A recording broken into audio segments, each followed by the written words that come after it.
Hey guys, um, thank you.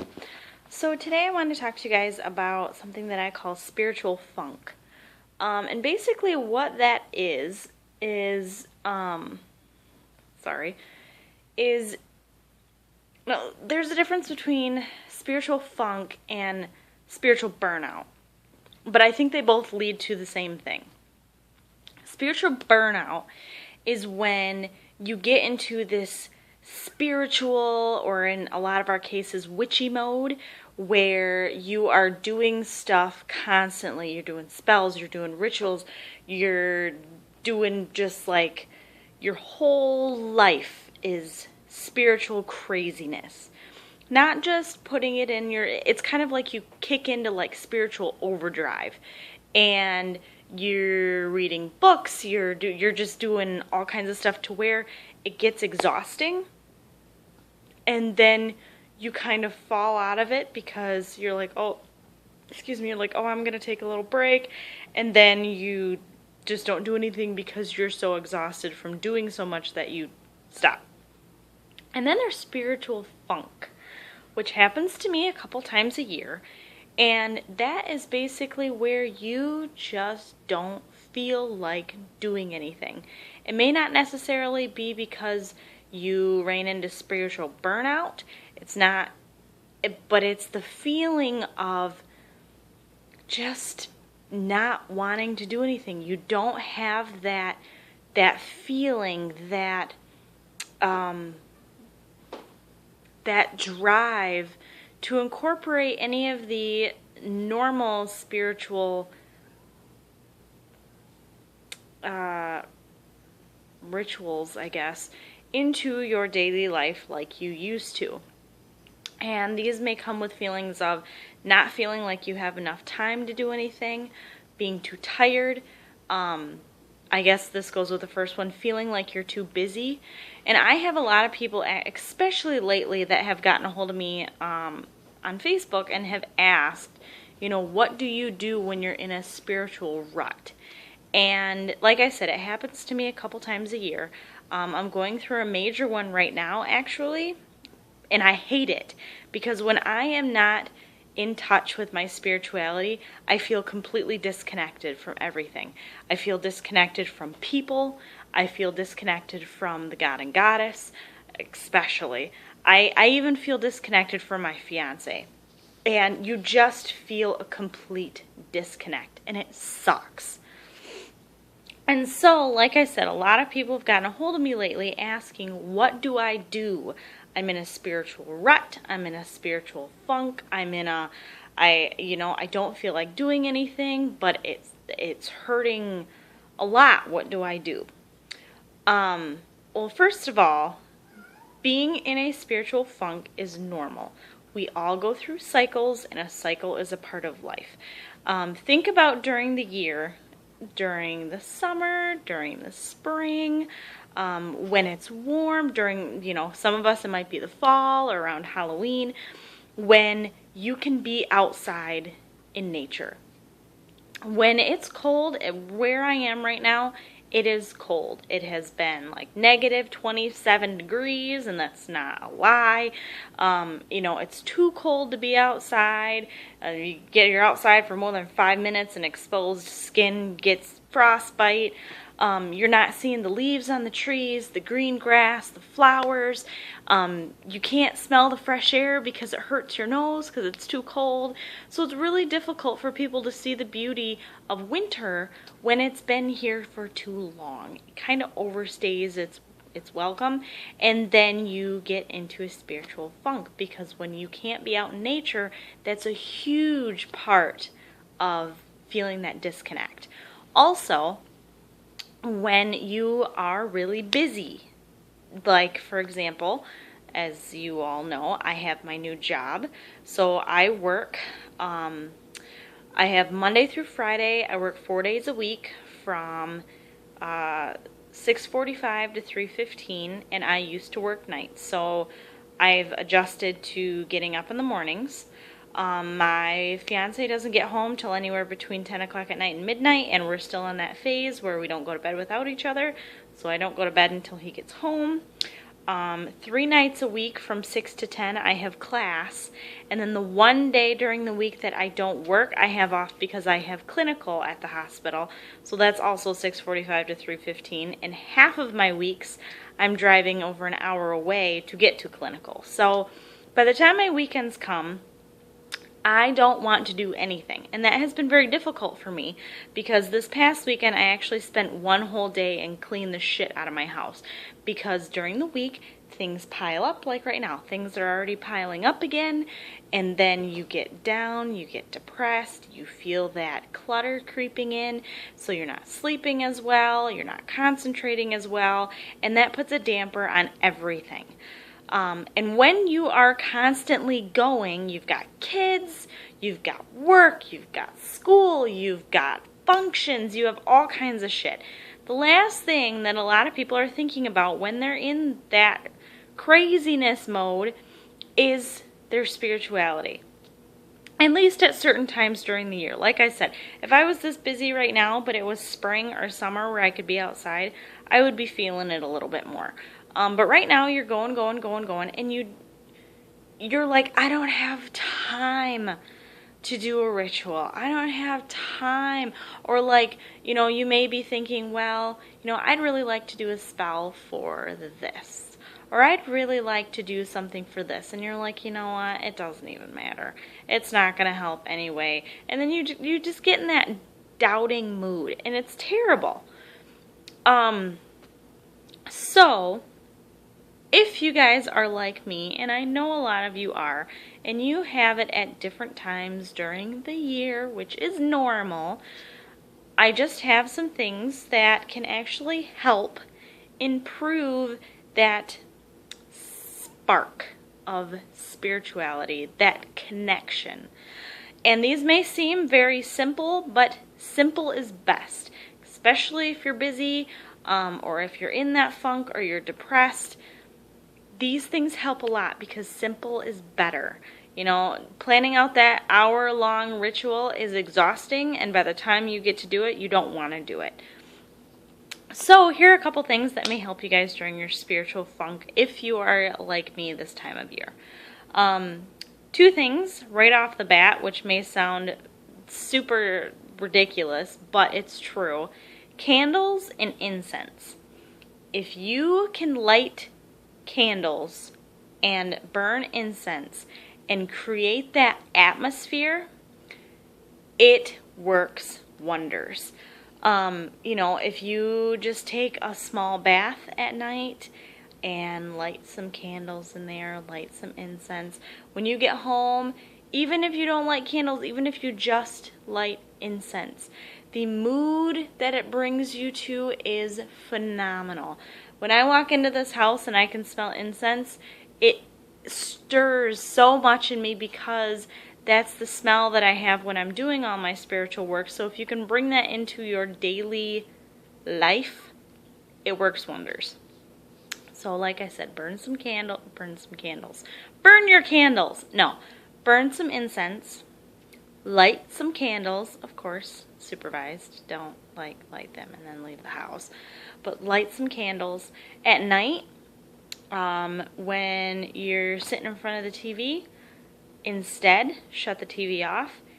Light your candles, light your incense, and just be for 5 minutes. 5 minutes. Literally set an alarm on your phone or on your clock or whatever, and sit and just breathe. And if you just meditate, just be for 5 minutes. And I promise you it will improve everything about your life if you just do that once a night.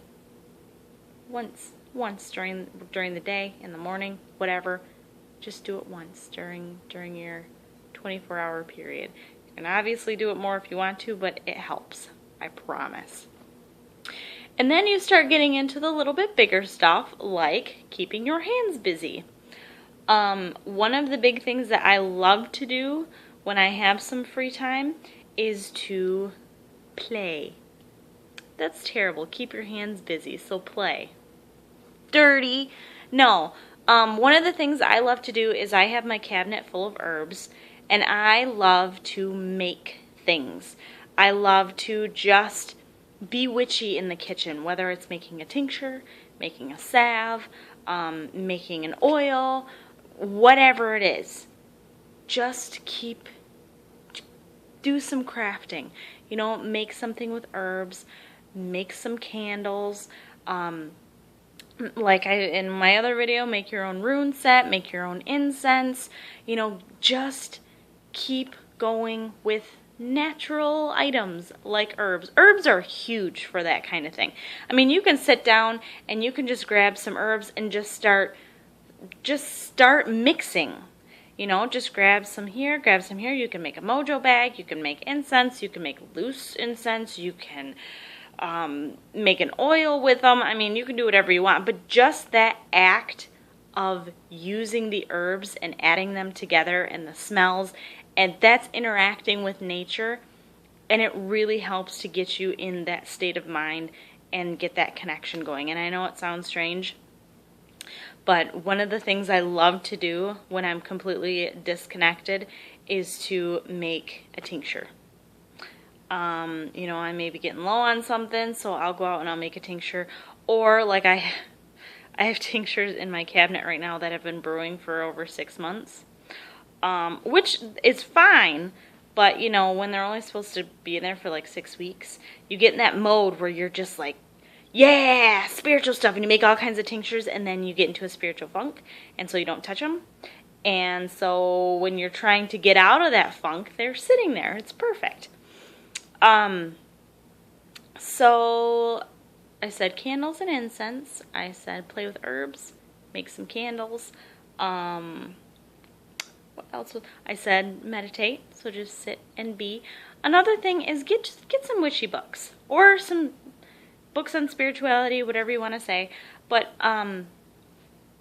reading is huge. If you can get, even if it's not a how-to book, like, you know, here's spells or here's whatever, even if you just pick up a book series that has to do with magic or witchcraft or paganism or whatever spirituality you are into, if you just pick up a fictional book series, that also helps. Like one of my favorite is the Sweep series. There's 15 books in them. They're short, but there's 15 books. And reading those, and they're about Wicca, reading those really gets me in the mood to want to practice more because I'm reading about it and it's getting that excitement going again. I was going to say something else. Another thing, if you're just sitting around on your computer, go on Pinterest. Go on Pinterest, go on, I guess you could go to like, what is the name of that place?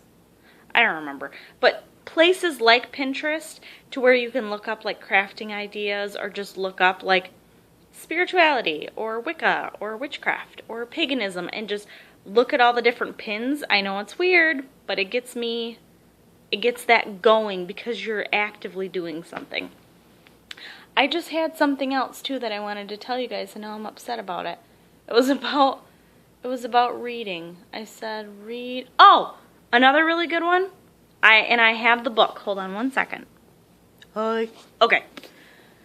Another really good one. This is Wicca, A Year and a Day by Timothy Roderick. And this is literally 366 days, and it has you doing something every single day. So whether you're new to Wicca or you're you've been doing it for years, if you're in a funk, this is fantastic. Because even if you don't want to do every single day, I mean, it's kind of nice to go through it every couple years and just kind of do a refresher. One of the things I noticed is that they kind of just put all the Sabbats together. And so I skip the Sabbat days until it's right before that particular Sabbat, and then I go back to them. Because I don't see why you would just do the Sabbats all in a row. It's like, that doesn't make sense. But like, here's the spring equinox, which is coming up next week. I think it's next week. But there's like a week's worth of, yeah, 94, 95, 6, 7, 8. Yeah, there's like 10 days worth of stuff for the spring equinox. So, and they've got cleansings and making incense and all kinds of stuff.